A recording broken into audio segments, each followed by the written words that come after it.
Hindi mo kailangang sumigaw para marinig ng puso ko.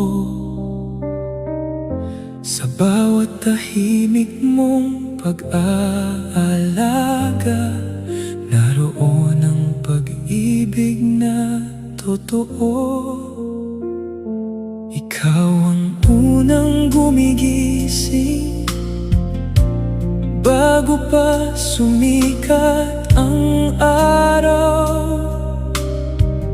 Bitbit mo ang ngiti sa umaga, kahit ikaw ang tunay na napapagod.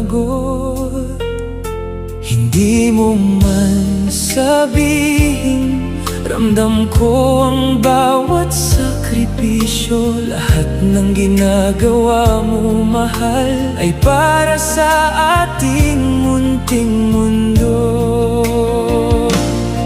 At kung minsan ay hindi ko agad nasasabi, patawad kung kulang ang mga salita. Pero sana'y marinig mo ngayon ang tibok nitong pusong ikaw ang tahanan.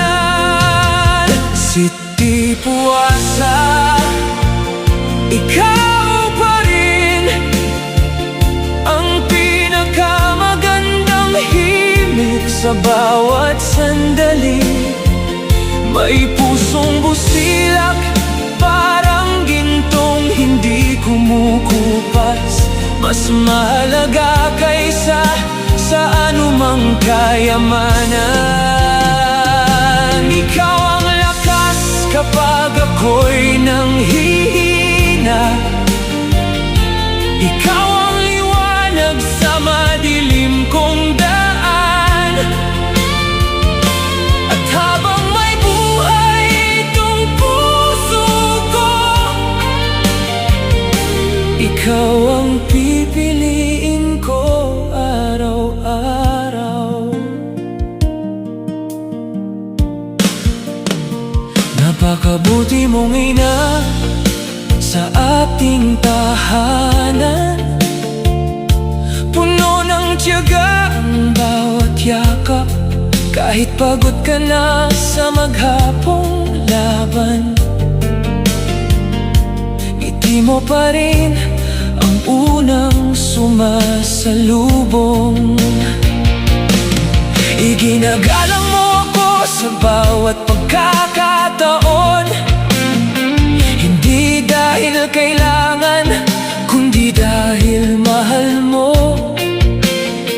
At iyon ang dahilan kung bakit lalo akong humahanga sa babaeng pinili kong makasama habang buhay. Hindi ko binibilang ang mga ginawa mo, pero wala ni isa ang nakalimutan ko. Bawat luha, bawat dasal, bawat pangarap, nakita ko at dala ko sa puso. Kung kaya kong pigilan ang oras, mananatili ako sa bawat yakap mo. Kung kaya kong isulat ang habang buhay, pangalan mo lang ang laman ng bawat pahina. Hindi ko maipapangako ang buhay na perpekto, pero may isang bagay na hindi magbabago. Sa bawat bukas na darating, ikaw pa rin ang unang iibigin.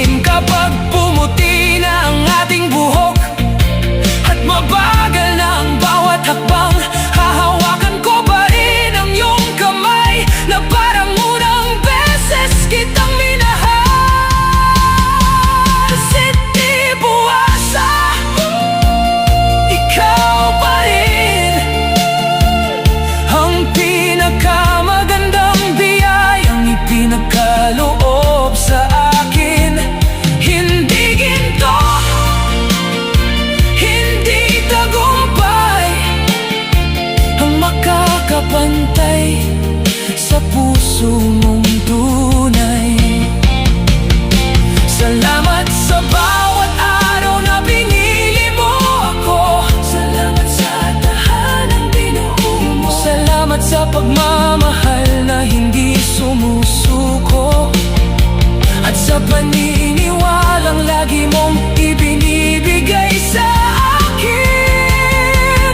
Ikaw ang aking inspirasyon, ikaw ang aking kapayapaan, ikaw ang aking una, at ikaw ang aking huli.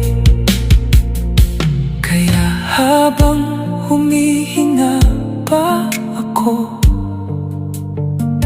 habang tumitibok ang puso ko,